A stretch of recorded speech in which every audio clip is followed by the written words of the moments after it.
Hello, finance friends. I am Stacy from Lee and Stacy Do Finance, and today I'm going to share with you guys how I go through and keep track of the debt payments that we are making to our 2 car loans. So the first thing that I do, and it's not my primary way, but it's the pretty one, so more people would probably be interested in it, is to go through and create tracking spreadsheets. I know I've seen other people who have like pretty designs and each line is for something, and we kind of did something similar to that with our previous debts, but for my purposes and not caring how pretty it is as long as I have the data, I just went through and every $100 that has to be paid up until the very last amount, which was the total when I created the sheet. Each payment that we make gets a different color, even if it's in the same month. So we started this spreadsheet on June 13th. It is currently July 22nd when I'm recording this, so it's only been a month and a week roughly. But we made several payments in June and July that were recorded on here. So the first block at the end was our starting balance as of June 13th. And then we made a large payment that brought us down below $16,800 in June. Then we made our regular payment towards the car, and that brought us to $16,200. And then we had a little bit of money left over after we did our budget for August, so that brought us down to $15,900. And that was all in the month of June. But I like to see what each of the extra payments can do for us rather than just tracking everything in one color. And then we've also made 3 payments now in July, and that brought us all the way to $14,200. So each of those individual payments, even though it's only potentially taking off, $300 on the chart, like the green example here, it's still getting us a long way further than where we would be otherwise. So this chart is for the car loan that we are currently prioritizing payments on. We also have a loan payment sheet for the second car, which will get paid off once this one is completed. So let's go to that one. So this is for our second car, and you can see I'm doing the same thing as far as payments, but we currently only have 2 payments that have been applied to it because the extra payments are going towards the Santa Fe at this point. So we're not making as much progress, but you can see each of these payments are getting somewhere. So this will hopefully start getting filled up as time goes on, and eventually we'll get it down to 0, but for now, it doesn't look like we're making a lot of progress. Another way that we track our current balances is on a whiteboard that is right next to our front door. So we see it all the time. It's also in our office, so where I'm sitting, it is currently right there. So it's very visible, it's obvious. While I have the coloring sheets on my desk, it's not always front and center. So I can kind of forget about it sometimes, but having it on the whiteboard where it's always visible to us, we kind of go through and jot down notes or sketch things out. And so we're paying more attention to this balance. So it's not much on here. I know when we were tracking our debts the first time, we had all of the balances for our accounts laid out with a total of what was still left to be paid that we would keep updated, which is very similar to what we have here. But we also had a debt thermometer that we colored in as we got through the process. And I don't know if we still have a picture for this, but if we do, we'll try to insert it here.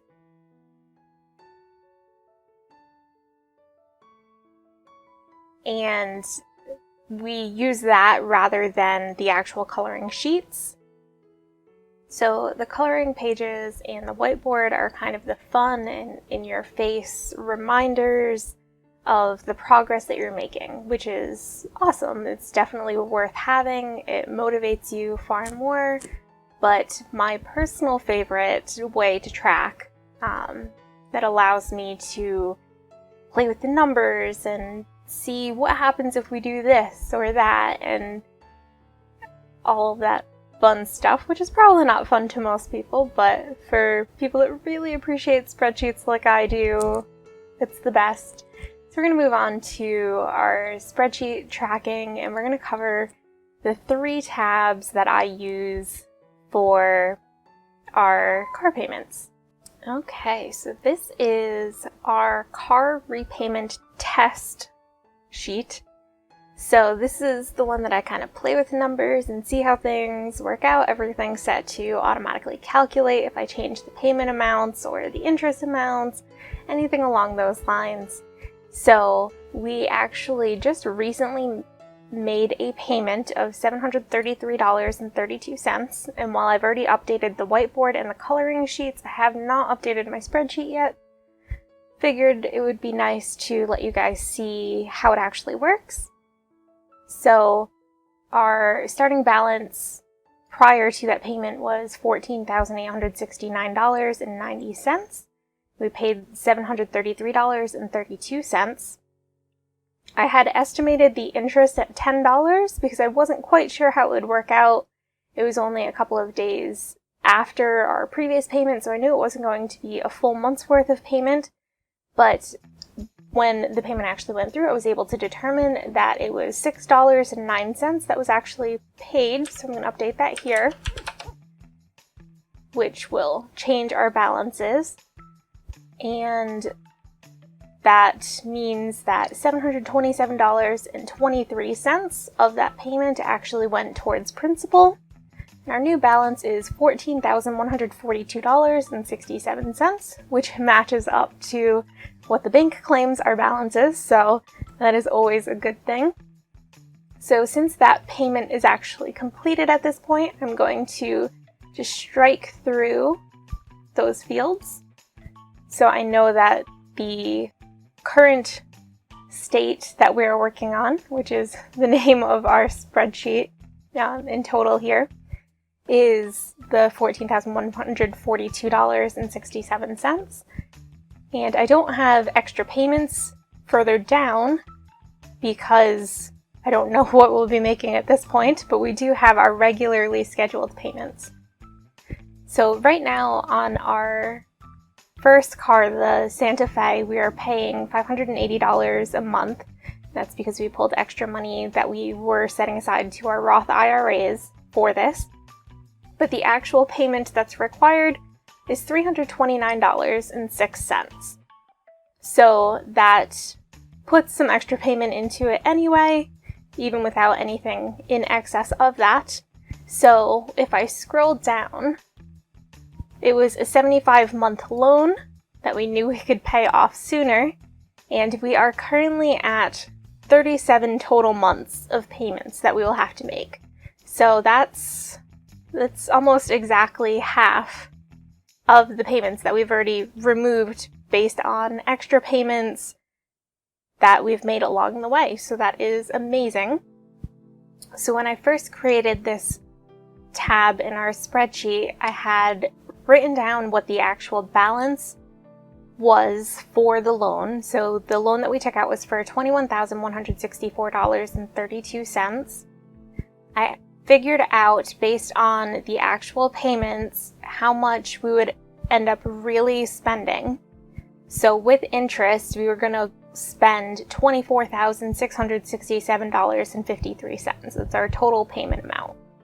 Based on the changes that we've made with extra payments and things like that, the total payments that we are currently estimating to make comes out to $22,813.37, which means that the extra payments have saved us $1,854.16 in interest payments that we would otherwise be making.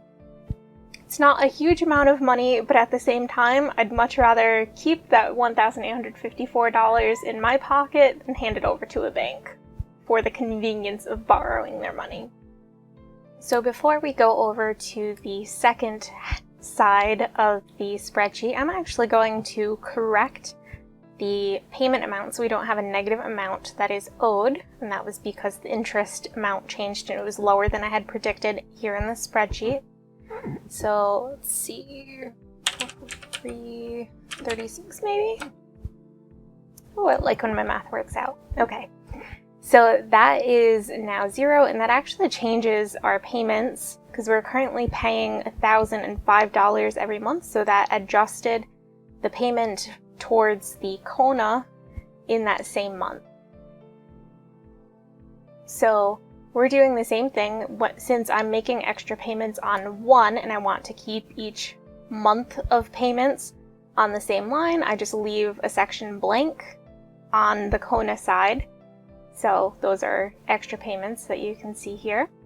This was also a 75-month loan, which I also need to adjust out here to keep that at 0.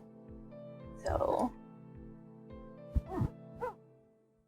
let's see, let's get pretty close.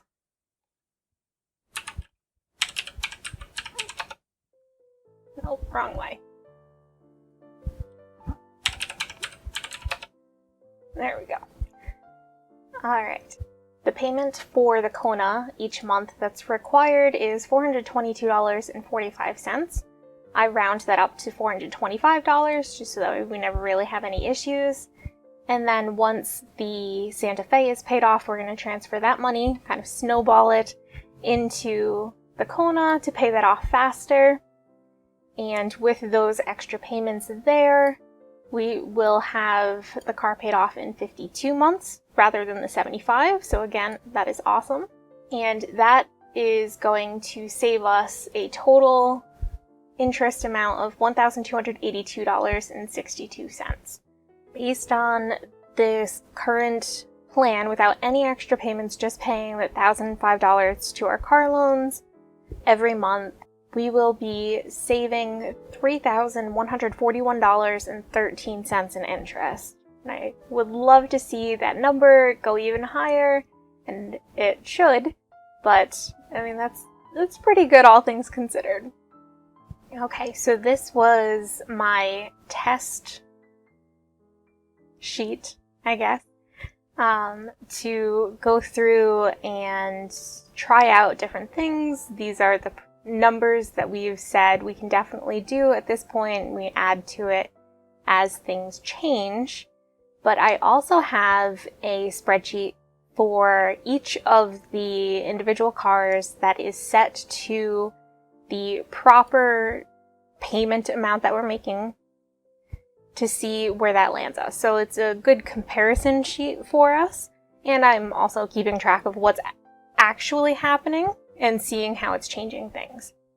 So this definitely has a lot more payments. This particular payment, well, before I get into that, the actual interest paid was $609, leaving us at $14,142.67. So that is correct. So we're going to make the same change that we did to the other tab, so that we have a correct balance. We've got some extra money here.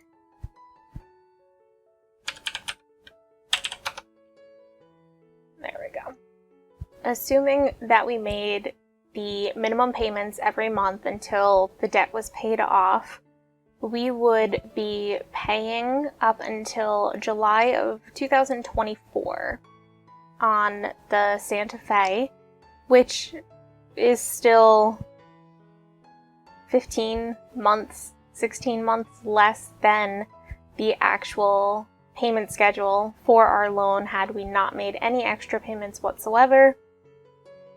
But that July of 2024 compared to our higher payment amounts without the extra payments of September of 2022. I'd much rather get the car paid off almost 2 years faster, so that is what we are doing. But if something happens, one of us loses their job, or for some reason we find it difficult to continue making those extra payments, we can always go back down to $330 a month, and we'll still pay it off faster than what is scheduled. For the Kona, we do the same thing, except instead of having the extra payments down at the end, you can see it still goes to 75 months with a partial payment in that last month because of a lack of extra payments. The extra $2.55 every month doesn't add up to much, but it does reduce the payment for that last month a little bit. But until we actually start really putting a lot of money towards the debt in excess of what the required payment is, we're not going to see much of a change here. So it's very different from December of 2025. And with our current payment plan schedule, it's going to be January of 2024, so that's almost 2 full years in advance that we'll have that car loan paid off. So those are the methods that we use to keep track of our debt payments. Let me know in the comments below if you also use more than one method to keep track of your debt payments, or if you only use one, what your preferred method is. See you next week.